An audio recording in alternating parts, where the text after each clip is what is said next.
Baik, selamat pagi semuanya. Kita masih lanjut untuk ngobrolin tentang SSO atau aplikasi digitalisasi di dunia kampus. Terakhir sudah sampai aplikasi untuk presensi ya. Nah, memang di aplikasi presensi itu banyak fitur atau banyak tombol-tombol fitur yang saya pasang di situ. Karena memang aplikasi presensi itu yang paling sering digunakan. Setiap hari akan digunakan oleh dosen dan mahasiswa. Jadi terakhir adalah kita sudah ngomongin tentang otomatisasi rekap absen dan rekap kegiatan pembelajaran yang bisa diotomatisasi cetak PDF yang siap digunakan untuk pelaporan BKD ya, beban kinerja dosen. Nah, hal yang kedua adalah di aplikasi presensi itu kita memasang fitur yaitu RPS otomatis. Jadi awal-awal kuliah, awal-awal semester itu dosen bisa klik RPS otomatis di halaman di mana dia sudah memilih mata kuliah dan melihat tema 1 sampai 16. Nah, di atasnya itu ada tombol RPS otomatis. Nah, RPS otomatis ini apa? Memang agak tidak semua murni bahwa di situ otomatis. Awalnya memang akan otomatis di-create ya. Tapi tetap akan ada leluasa dosen untuk mengganti isinya. Oke, bagaimana RPS itu bekerja, yaitu kita menggunakan API request dari AI yang biasa kita pakai, yaitu ChatGPT. Nah, di situ memang tombol itu RPS itu ketika diklik dia akan merequest minta sebuah RPS ke ChatGPT secara backdoor gitu, secara API. Jadi memang kita tidak membuka, user tidak membuka ChatGPT sendiri ya, tidak membuka ChatGPT halaman resminya itu, tapi cukup dari aplikasi. Nah, kita juga tidak membuat polosan gitu, RPS mata kuliah ini atau RPS untuk ini gitu, enggak. Nah, di dalamnya itu ketika aplikasi itu mau merequest ke ChatGPT, itu akan dipengaruhi oleh, bisa dibilang prompt ya, tapi di coding. Nah, prompt itu yang pertama adalah saya memasukkan nama mata kuliahnya karena dia sudah masuk di mata kuliah apa gitu ya, dosennya itu. Lalu ketika diklik RPS otomatis dia akan membawa data mata kuliah. Tapi tidak hanya itu, mata kuliah itu juga membawa rancangan PL, CPL, dan CPMK. Nah, di mana rancangan PL, CPL, dan CPMK itu ada di aplikasi SIAKAT. Jadi memang setelah pemutakhiran kurikulum, mungkin 4 tahun sekali atau 5 tahun sekali itu, Prodi akan ngeset lagi turunan atau breakdown dari PL-nya, CPL, sampai CPMK. Nah, rancangan itu kan seperti node-node yang terhubung gitu, atau neuron-neuron yang terhubung gitu dari mata kuliah. Jadi akhirnya tahu mata kuliah ini, CPMK-nya ini, terus ke atas CPL-nya ini sampai PL-nya ini. Nah, rangkaian itu ditarik ke tombol RPS otomatis tadi.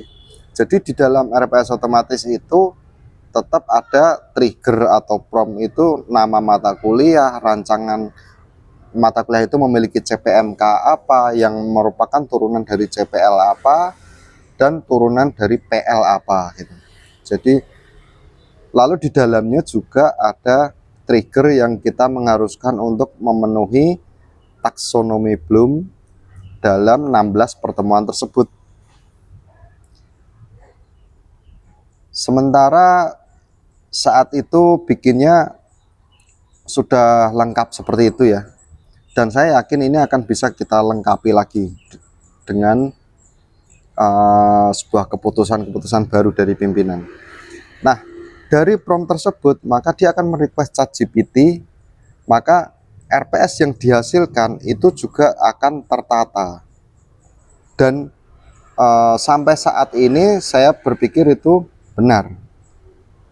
Karena waktu saya mengikuti workshop ya tentang pembelajaran menggunakan AI yang diadakan oleh Dikti, itu juga kita akan terbantu dengan menggunakan AI, tapi masih membuka secara mandiri ChatGPT-nya, hasilnya kopas kemana kita tata gitu. Nah, saya mengimplementasikan itu semua di dalam aplikasi yang kita punya. Jadi di back-end-nya aplikasi, di dalamnya aplikasi itu ada untuk memanggil ChatGPT. Nah, di situ hasilnya RPS otomatis itu adalah ada deskripsi mata kuliah dan juga PL-nya itu apa, PL turun ke CPL apa, CPL turun ke CPMK apa, CPMK. Nah, PL sampai CPMK itu kan dari database ya, dari rancangan para prodi. Itu baku, nggak akan dirubah sama AI. Nah, AI itu hanya merubah sub CPMK-nya.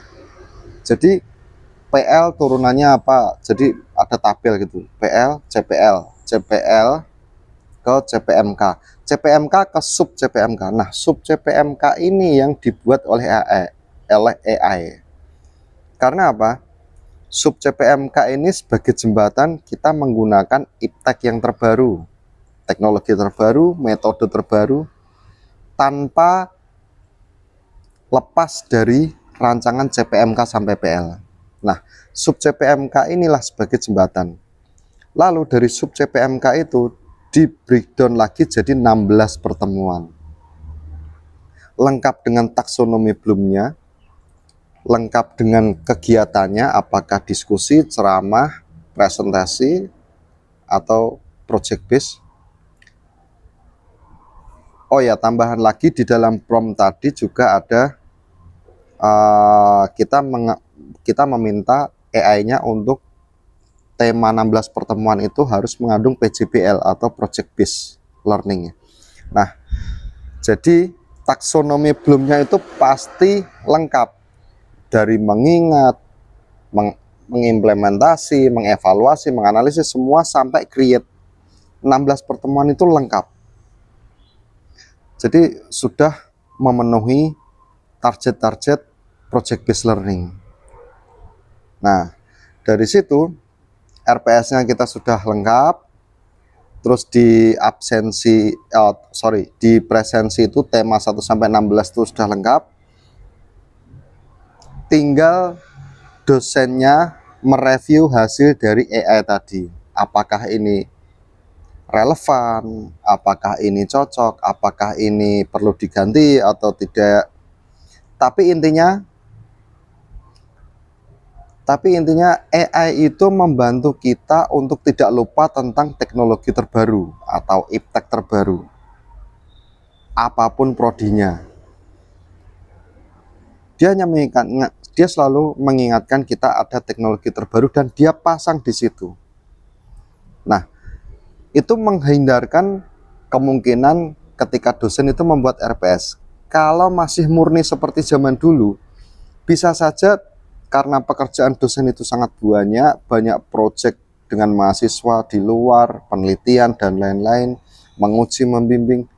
Bisa saja kita tidak terpikirkan ada teknologi baru yang relevan dan sudah valid untuk dipakai di prodi di bidang itu gitu misalnya. Bisa saja kita tidak teringat, bahkan kita terlewat gitu. Memang dosen itu menguasai fundamental, menguasai dasar, tapi iptek itu perlu kita tahu juga agar lebih up to date. Nah, AI itu mengingatkan kita tentang itu. Makanya kita akan selalu mengikuti pembelajaran yang project based learning dan sesuai dengan industri yang saat ini berjalan. Nah, tetap dosen memiliki kuasa untuk merubah pertemuannya, merubah metode pembelajarannya, bahan kajiannya. Tetap, tapi memang di awal akan dibuatkan dengan AI secara otomatis lengkap 1-16, tidak lepas dari rancangan MK, CPMK, CPL, dan PL. Nah, satu langkah kegiatan yang biasa kita lakukan di awal semester sebagai dosen sudah teratasi di sistem SSO kita. Baik, setelah itu saya akan cerita otomatisasi lainnya, yaitu apa? Membuat materi di tiap pertemuannya, dan itu juga menggunakan dibantu oleh AI dan tetap di aplikasi kita akan merequest secara backdoor. Dan bagaimana itu terjadi itu akan saya ceritakan di video selanjutnya. Terima kasih, sampai ketemu di video selanjutnya.